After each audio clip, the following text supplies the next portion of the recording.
Merry Christmas and Happy Holidays, everybody. I'm Brehmer, and if you were to make the mistake of inviting Jon Langford and myself to a party in December, there would be a very good chance that he and I would start reading from Dylan Thomas's A Child's Christmas in Wales, whether you wanted to hear it or not.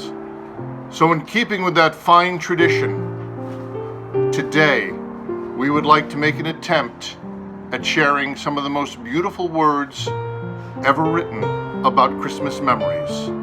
Dylan Thomas, A Child's Christmas in Wales. One Christmas was so much like another in those years around the sea town corner, now and out of all sound, except the distant speaking of the voices I sometimes hear a moment before sleep, that I can never remember whether it snowed for 6 days and 6 nights when I was 12, or whether it snowed for 12 days and 12 nights when I was 6. All the Christmases roll down toward the two-tongued sea like a cold and headlong moon bundling down the sky that was our street. And they stop at the rim of the ice-edged, fish-freezing waves, and I plunge my hands in the snow and bring out whatever I can find. In goes my hand into that wool-white, bell-tongued ball of holidays, resting at the rim of the carol-singing sea, and out come Mrs. Prothero and the firemen. It was on the afternoon of the day of Christmas Eve, and I was in Mrs. Prothero's garden, waiting for cats with her son Jim. It was snowing. It was always snowing at Christmas. December in my memory is white as Lapland, though there were no reindeers, but there were cats. Patient, cold, and callous, our hands wrapped in socks, we waited to snowball the cats. Sleek and long as jaguars and horrible whiskered, spitting and snarling they would slink and sidle over the white-backed garden walls, and the lynx-eyed hunters, Jim and I, fur-capped and moccasin trappers from Hudson Bay, off Mumble's Road, would hurl our deadly snowballs at the green of their eyes. The wise cats never appeared. We were so still, Eskimo-footed Arctic marksmen in the muffling silence of the eternal snows, eternal ever since Wednesday, that we never heard Mrs. Prothero's first cry from her igloo at the bottom of the garden. Or if we heard it at all, it was to us like the far-off challenge of our enemy and prey, the neighbor's polar cat. But soon the voice grew louder. This is to you, Dylan.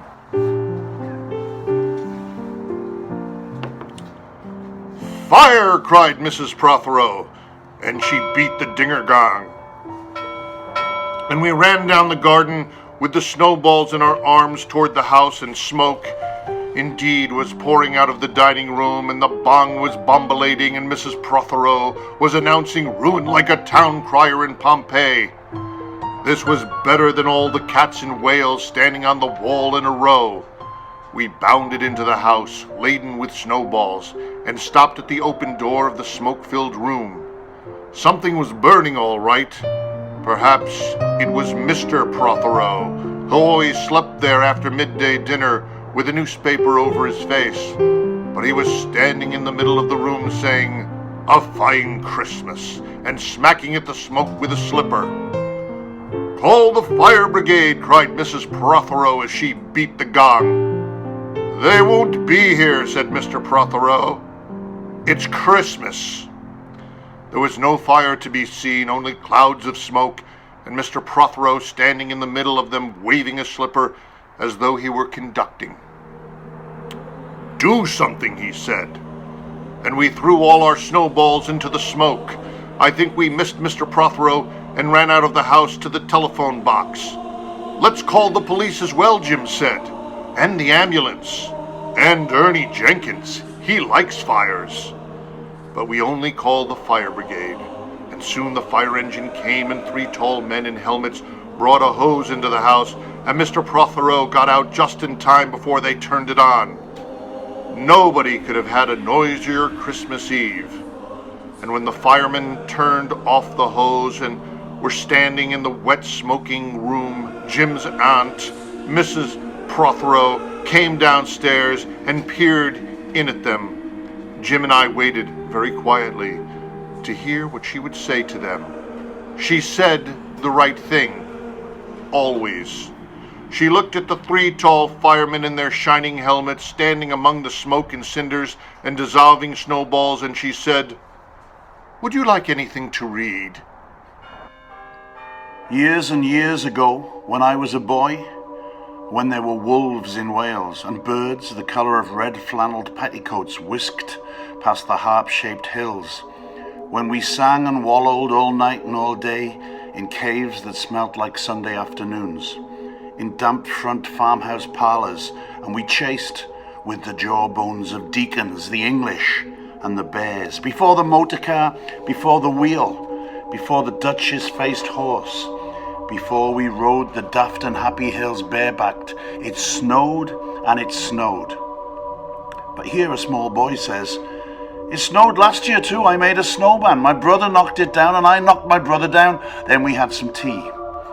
But that was not the same snow, I say. Our snow was not only shaken from whitewash buckets down from the sky, it came shoaling out of the ground and swam and drifted out of the arms and hands and bodies of the trees. Snow grew overnight on the roofs of the houses like a pure and grandfather moss, minutely white-ivied the walls and settled on the postman, opening the gate like a dumb, numb thunderstorm of white torn Christmas cards.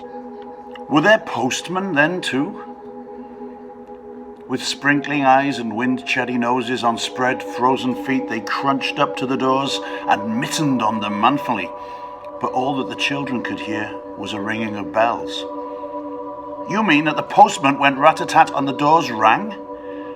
"I mean that the bells that the children can hear were inside them." "I only hear thunder sometimes, never bells." "There were church bells too." "Inside them?" "No, no, no. In the bat-black snow-white belfries tugged by bishops and storks. And they rang their tidings over the bandaged town, over the frozen foam of the powder and ice cream hills, over the crackling sea. It seems that all the churches boomed for joy under my window, and the weathercocks crew for Christmas on our fence. Get back to the postmen. They were just ordinary postmen, fond of walking dogs and Christmas and the snow. They knocked on the doors with blue knuckles. Ours had a black knocker. And then they stood on the white welcome mat in the little drifted Porsches and huffed and puffed, making ghosts with their breath, and jogged from foot to foot like small boys wanting to go out. And then the presents. And then the presents after the Christmas box. And the cold postman with a rose on his button nose tingled down the tea tray slithered run of the chilling glinted hill. He went in his icebound boots like a man on fishmonger's slabs. He wagged his bag like a frozen camel's hump.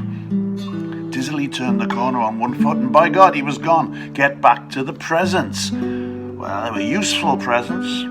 Engulfing mufflers of the old coach days, and mittens made for giant sloths. Zebra scarves of a substance like silky gum that could be tug-o-warred down to the galoshes, blinding tam-o'-shanters like patchwork tea cozies, and bunny-suited busbies and balaclavas for victims of head-shrinking tribes.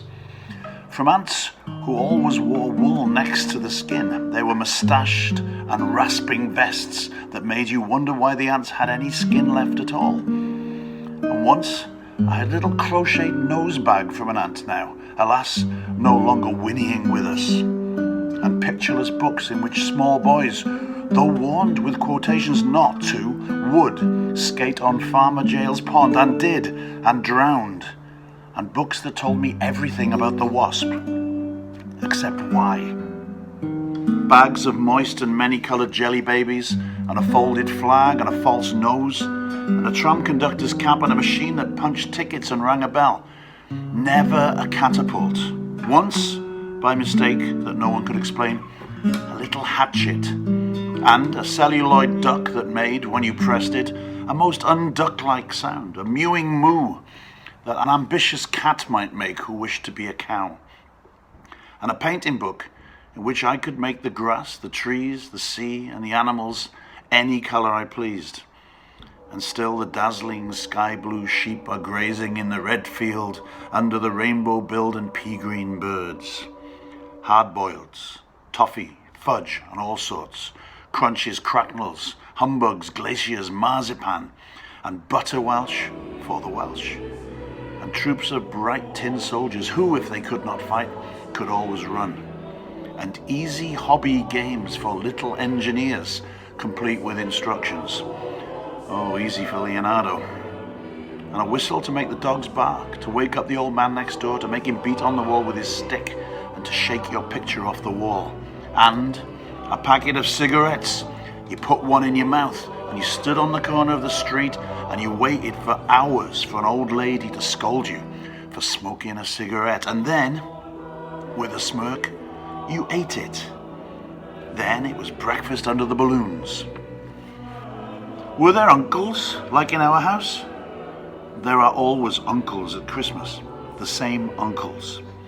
And on Christmas mornings, with dog-disturbing whistle and sugar fags, I would scour the swatched town for news of the little world, and find always a dead bird by the post office, or by the deserted swings, perhaps a robin, all but one of his fires out.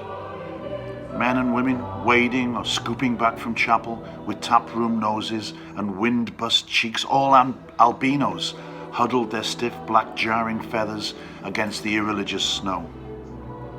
Mistletoe hung from the gas brackets in all the front parlours. There was sherry and walnuts and bottled beer and crackers by the dessert spoons, and cats in their furabouts watching the fires, and the high-heaped fire spat all ready for the chestnuts and the mulling pokers.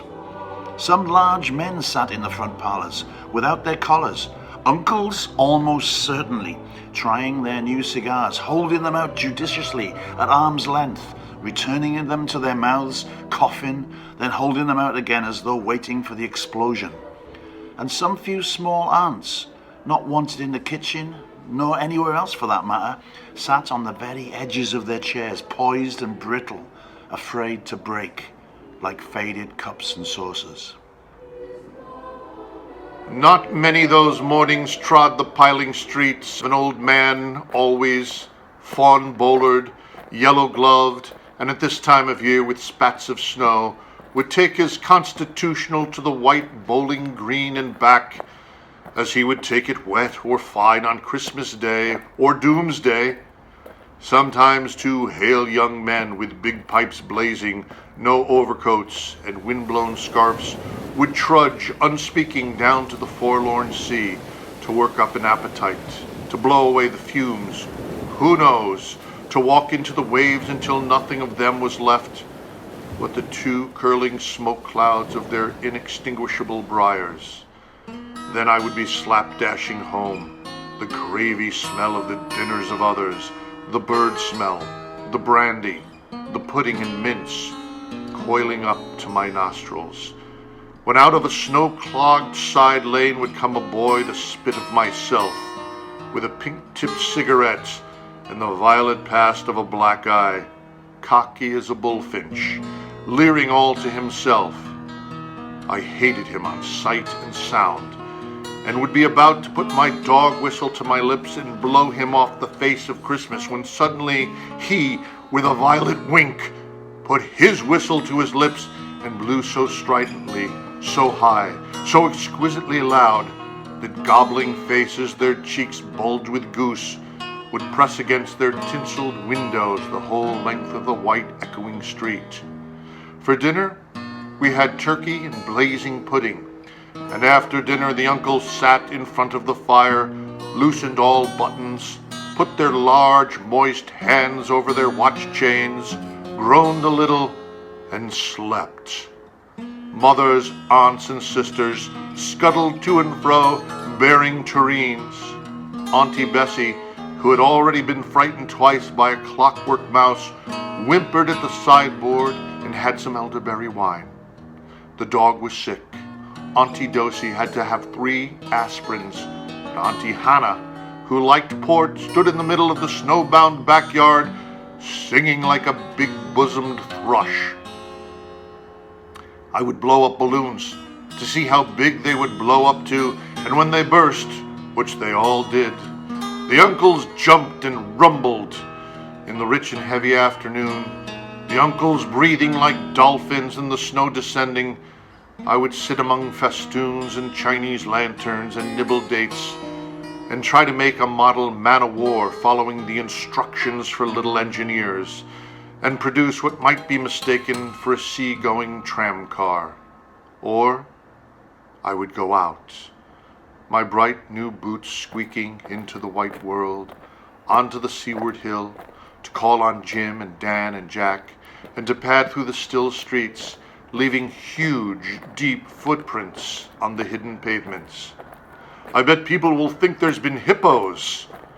What would you do if you saw a hippo coming down our street? I'd go like this. Bang!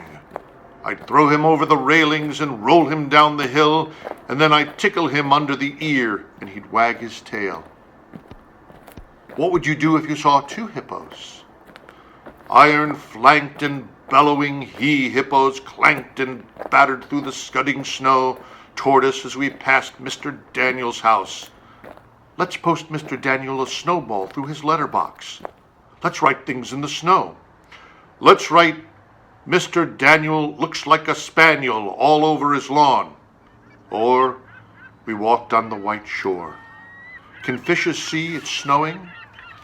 We were snowblind travelers lost on the North Hills, and vast dew-lapped dogs with flasks round their necks ambled and shambled up to us baying, Excelsior! We returned home through the poor streets where only a few children fumbled with bare red fingers in the wheel-rutted snow and cat-called after us, their voices fading away as we trudged uphill into the cries of the dock birds and the hooting of ships out in the whirling bay. And then, at tea, the recovered uncles would be jolly, and the ice cake loomed in the center of the table like a marble grave. Auntie Hannah laced her tea with rum because it was only once a year.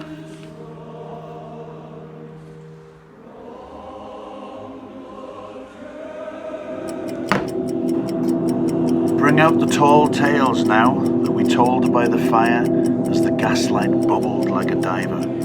Ghosts wooed like owls in the long nights, and when I dared not look over my shoulders, animals lurked in the cubbyhole under the stairs where the gas meter ticked. And I remember that we were singing carols once when there wasn't the shaving of a moon to light the flying street. At the end of a long road was a drive that led to a large house, and we stumbled up the darkness of the drive that night, each one of us afraid, each one holding a stone in his hand in case, and all of us too brave to say a word. The wind through the trees made noises as old and unpleasant, and maybe web-footed men wheezing in caves. We reached the black bulk of the house. What shall we give them? Hark the herald? No, Jack said. Good King Wenceslas. I'll count 3. 1, 2, 3, and we began to sing, our voices high and seemingly distant in the snow-felted darkness round the house that was occupied by nobody we knew. We stood close together near the dark door. Good King Wenceslas looked out on the feast of Stephen, and then a small, dry voice, like the voice of someone who had not spoken for a long time, joined our singing. A small, dry, eggshell voice from the other side of the door, a small, dry voice through the keyhole. And when we stopped running, we were outside our house. The front room was lovely. Balloons floated under the hot water pump, gulping gas. Everything was good again and shone over the town. Perhaps it was a ghost, Jim said. Perhaps it was trolls, Dan said, who was always reading. Let's go in and see if there's any jelly left, Jack said, and we did that. Always on Christmas night there was music. An uncle played the fiddle, a cousin sang Cherry Ripe, and another uncle sang Drake's drum. It was very warm in the little house. Auntie Hannah, who had got onto the parsnip wine, sang about bleeding hearts and death, and then another in which she said her heart was like a bird's nest. And then everybody laughed again, and then I went to bed. Looking through my bedroom window out into the moonlight and the unending smoke-coloured snow, I could see the lights of the windows of all the other houses on our hill and hear the music rising from them up the long, steadily falling night. I turned the gas down, I got into bed, I I said some words to the close and holy darkness, and then I slept.